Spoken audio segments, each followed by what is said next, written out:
E aí pessoal, tudo bem com vocês? Aqui é o Thiago Marcon do canal Aquarismo Sereno. Hoje eu queria trazer para vocês, faz quase já um ano, mês que vem faz um ano da montagem desse aquário aqui, o aquário amazônico. E muitas alterações foram feitas no decorrer dos últimos meses aí. E alguns pequenos detalhes, outros por causa de problemas que aconteceram. E eu queria compartilhar com vocês hoje essas atualizações. De repente pode servir de inspiração, pode servir de exemplo, podem estar enfrentando algum problema parecido, ou podem estar precisando de ideias para reposicionar plantas e tal. Enfim, pode ser interessante para vocês. Vou compartilhar alterações que foram feitas nesse aquário com vocês agora. Bora lá? Não preciso nem mover a câmera, porque daqui vocês podem ver essas alterações. Aqui estão as Liminófilas sicilifloras, os pinheirinhos. E vocês lembram, quem acompanha o canal, que tinha muitos deles atrás aqui, onde eu estou mostrando, nessa parte de trás aqui. Tinha muitos. E só que no aquário deu cianobactéria, que o pessoal acha que é uma alga, né? Em inglês acho que é blue green algae, ou seja, dando a entender que é uma alga, né? Mas não é uma alga, realmente é uma bactéria, por isso chama cianobactéria. Embora chame ciano, nem sempre ela é azul. Às vezes ela se apresenta de forma azul, às vezes se apresenta de forma verde e às vezes até num tom meio avermelhado, dependendo. Ela dá tanto em água doce quanto em água salgada, no caso aqui, água doce.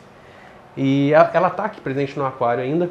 E não que o pinheirinho, a Liminófila siciliflora, ocasione a cianobactéria, de forma alguma, não tem nada a ver.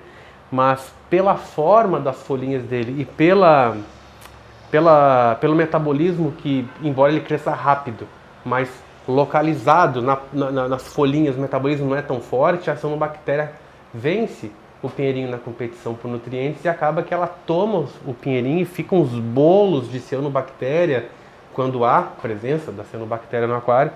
E estava dificultando bastante de eu remover, de eu conseguir tirar a cianobactéria, pelo menos diminuir, né? Combatê-la dentro do aquário. Então foi aí que eu tive a ideia de isolar os pinheirinhos aqui para o canto, para tentar disfarçar um pouco o filtro interno que eu tenho, o FBM 155, e também dar um pouco de proteção para os peixes. Às vezes eu gosto de ficar atrás ali, enxergando o que tem, mas entendendo que tem uma barreira entre eles e os outros, enfim.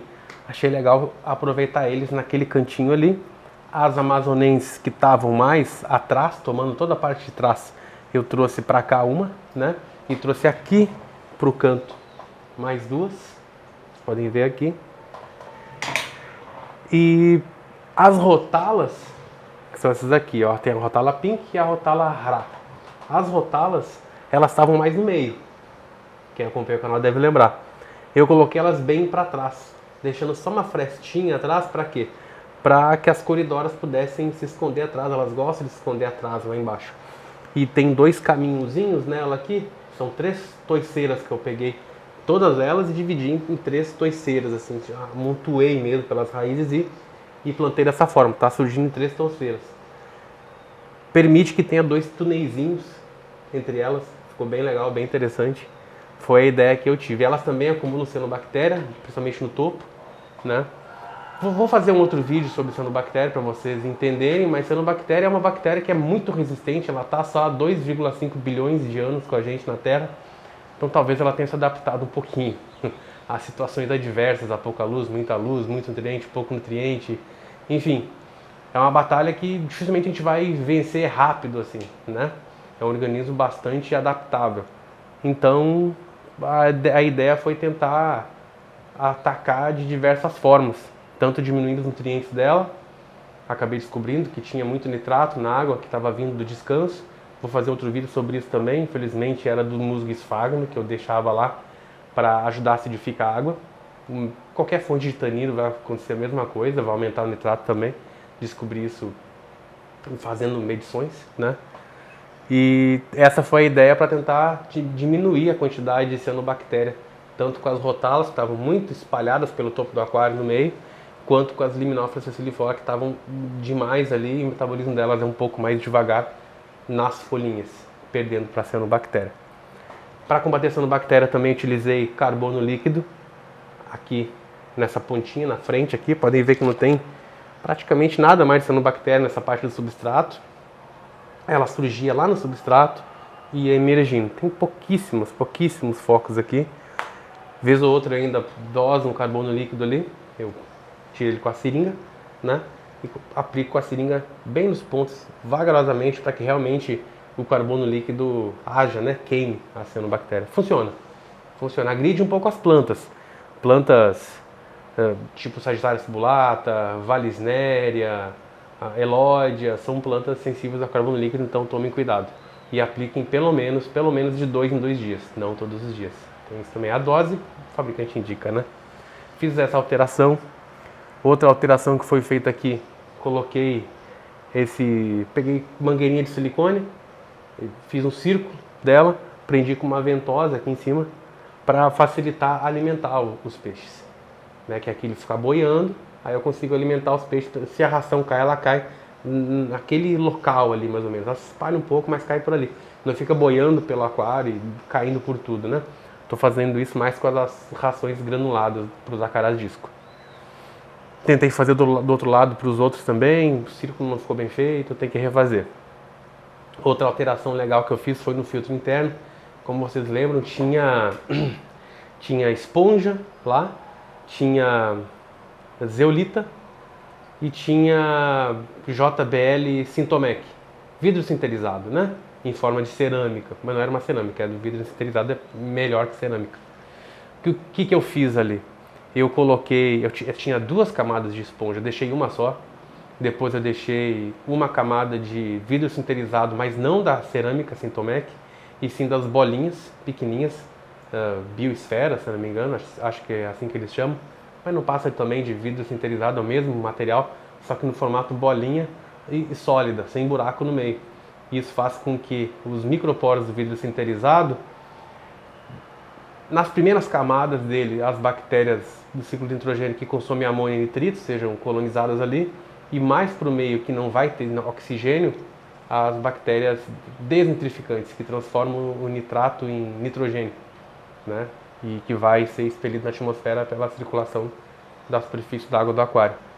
Faz com que essas bactérias colonizem lá, na ausência de nitrogênio, que é uma área anóxica, né? Sem oxigênio, que é o que é necessário para poder fechar o ciclo de nitrogênio, né? Tirar também o nitrato do sistema. Aí eu coloquei essas bolinhas também numa camada do filtro, que são 4. Aí na outra deixei vidro sinterizado, formato de cerâmica, na outra a mesma coisa, e removi a zeolita. Por que eu removi a zeolita? Também vou fazer um outro vídeo apurando um pouco mais sobre isso. Esse daqui é mais para ter um apanhado geral das alterações do aquário amazônico, que eu estava devendo para vocês. Mas a zeolita, o interessante é que ela não seja utilizada de forma constante, para sempre no aquário. Assim como purigem, assim como carvão ativado, a zeolita também, o interessante é que ela seja utilizada como uma arma específica para uma situação pontual, né? Por exemplo, a zeolita que eles vendem para aquário, geralmente ela é o tipo que tem dezenas de tipos de zeolita. A que vendem para aquário, geralmente a zeolita focada, ela tem mais afinidade em capturar íons de amônia. Ela captura a amônia, então. Só que a zeolita, embora ela colonize bactérias ali, ela não coloniza a ponto de poder consumir toda a amônia que está ali dentro. Não há essa garantia. Ela faz isso, ela faz, mas não há garantia que ela vai fazer isso sincronizadamente. Tem bastante amônia no sistema, ela capta tudo, coloniza a bactéria come toda a amônia que está lá dentro e nada de ruim acontece, não há essa garantia. Inclusive é grande a possibilidade, foram feitos testes em laboratórios, e eu pesquisei, né, esses testes aí, essas pesquisas que o pessoal fez, inclusive para outros fins, não para aquarismo, mas vale, né? É a mesma aplicação, a mesma zeolita, com afinidade com amônia. E o que aconteceu foi que na presença de muita amônia, muita carga de amônia, a zeolita ela captava toda aquela amônia, mas quando ela saturava, ela devolvia para o sistema. Saturou. É como uma xícara de café que você foi colocando café, e não parou de colocar café, ele transbordou a mesma coisa. Simples assim. Então a zeolita deve ser usada como uma arma de combate pontual. Ah, subiu muito a amônia. A pessoa não tem dinheiro para investir num purigem, que é mais caro, a zeolita é mais barato. A zeolita ali, ela vai consumir amônia pontualmente. Então preferi tirar, vamos ter uma abordagem filtro mecânico e biológico mesmo ali, né? Então eu aumentei bastante essas bioesferas aí, também de vidro sinterizado. elas são até melhores que as em formato de cerâmica, então pode-se dizer que eu dobrei a capacidade de filtragem biológica do filtro interno, sem esquecer que também todo substrato da M-Breda ele também tem a capacidade de filtragem biológica, né? É bastante poroso e tal, bem bacana essa abordagem. Outra modificação que eu fiz, lembra que eu tinha colocado a versão chinesa do Twinstar, o Shihiru's Doctor, que é um aparelho de eletrólise para fazer eletrólise na água, para limpar a água, né? Para esterilizar, é a palavra, esterilizar a água e fazer circular micro bolhas de oxigênio e tal para combater a alga também. Então eu acabei vendo que não era necessário utilizar constantemente também ele. Então eu mudei a abordagem. Agora ele está lá atrás no aquário quarentena para quando eu adquirir algum peixe ou quando acontecer de algum peixe ficar doente e eu quiser levar para a quarentena, que o banho não for a abordagem mais adequada e sim a quarentena deles. Dificilmente isso acontece, mas pode acontecer. O Shihiru's Doctor agora está lá. Eu vou tentar abordar a quarentena de uma maneira diferente. Compro o peixe da loja, deixo na quarentena, não medico, deixo o Shihiru's Doctor funcionando lá. Lá a água não vai estar dura, né? Vai com a mesma dureza da torneira, 320 e poucos aqui em casa. E o Shihiru's Doctor é recomendado para dureza até 500, né? Para TDS até 500. E o TDS da água aqui de casa vem na base de 320. Então lá vai funcionar melhor do que aqui. Porque aqui o TDS está mais alto, tá entre 600 e 800 vezes 900. E não fica legal, ele fica apagando, tem que colocar no filtro Rengon, que eu tenho aqui também, de suporte. Então eu prefiro deixar lá atrás. Vai acabar funcionando melhor lá atrás do que aqui. E aí eu não preciso nem medicar o peixe, eu só vou medicar o peixe que eu trouxer caso ele apresente alguma doença. Talvez eu possa utilizar a abordagem do banho lá também, se tiverem outros peixes que estejam saudáveis aparentemente e não ele, né? Aí cada caso é um caso. A questão é que o Shihiru's Doctor vai ser aproveitado melhor lá do que aqui. Alguém poderia dizer, tá, mas e as algas? Como é que vai combater as algas? Eu estou preferindo combater esse tipo de coisa controlando os parâmetros da água. A alga não vem por acaso. A alga vem porque tem um excesso de algum nutriente, ou um excesso de luz, ou uma falta de luz, né? Então fica sendo como um bioindicador. Como que eu descobri que o nitrato da água do aquário estava muito alto, muito alto? Como que eu desconfiei? Porque apareceram as cianobactérias, que se alimentam muito ou de amônia ou de nitrato, né? E se não tiver nem amônia nem nitrato, ela não vai ter alimento. Então, se aparecer a cianobactéria, é até um sinal, é até bem-vindo, ó. Trate isso. Se eu colocar o Shihiru's Doctor ali com a finalidade de combater as algas, ele vai combater as algas, mas ele vai ficar se desgastando o tempo todo, né? E sem contar que a cianobactéria não é alga, né? Mas ele vai combater essas coisas que continuam tendo a sua origem ali, o seu problema ali. Não adianta de nada. É até bom que essas coisas aconteçam antes de os peixes adoecerem, porque o nitrato pode não ser tão tóxico quanto a amônia e o nitrito, mas também é bastante tóxico a longo prazo, causando até hidropsia e câncer nos peixes. Então, melhor que apareça a cianobactéria logo no começo e o aquarista note, nossa, tem cianobactéria. Talvez seja amônia, talvez seja nitrato. Vai lá, faz o teste, verifica qual que é, faz o teste na sua água de descanso, que foi o que eu fiz. Aqui não tem nitrato, faz a TPA. Lá também tem, então trata lá também, enfim. Aí é conseguir adquirir uma água de boa procedência com os parâmetros zerados, né? Senão não adianta nada. Trazer uma água que está com nitrato alto para tratar o nitrato alto. E é isso, tirei o Shihiru's Doctor. Outra alteração que eu fiz aqui, eu coloquei mais neritinas, tinha 4 neritinas clench, aí eu peguei mais 6 neritinas variadas, né? A pessoa falou que elas colocavam muitos ovos e que isso era muito feio e tal. De vez em quando elas colocam ovos na parte da frente, no vidro da frente do aquário aqui, bem de vez em quando, mas coloco nada que o raspador de vidro que eu utilizo para limpar o vidro uma vez por semana sai com toda facilidade, não risco o vidro. E o bem que elas trazem para o aquário é muito maior do que esse probleminha aí. Elas consomem alga o tempo todo, 24 horas por dia. Eu estou olhando para elas, estão ali se mexendo, consumindo alga. E uma delas, pasmem, come até cianobactéria. Tem uma neritina, não me lembro qual a espécie dela, pesquise na internet, vocês vão encontrar. Não está disponível no Brasil de qualquer forma, né? Mesmo que eu dissesse o nome. Tem um tipo de neritina só que consome cianobactéria, mas não está disponível no Brasil. Então, leva a crer que elas têm a capacidade de comer, só não se interessam. Não todas, apenas essa espécie que eu encontrei. A questão é que, pasmem, uma dessas aqui, das comunzinhas, elas estavam em cima da ninféia comendo cianobactéria. Vou mostrar para vocês as fotos. Vejam só o trabalho que ela fez nessa folha da ninféia.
Legal demais, né? Então, talvez ela tenha se interessado, os animais têm personalidade, embora as neritinas no geral não se interessem por cianobactéria, então elas têm a capacidade de comer, porque essa neritina não morreu, né? Com as toxinas da cianobactéria. Então, bem legal. Agora tem 10 neritinas e uma delas vai comer cianobactéria. Quem sabe se as próximas não se interessam também, né? Seria uma boa. E só para fechar a cianobactéria, caso as pessoas achem que é uma bobagem combatê-las, elas acumulam toxinas, pessoal. Então, se vocês forem matar elas, por exemplo, com antibióticos, como as pessoas fazem, e aquela turbidez na água que isso causa depois, porque são muitas cianobactérias mortas boiando ali, por mais que façam TPA e tal, as toxinas que elas armazenaram estão todas soltas no aquário.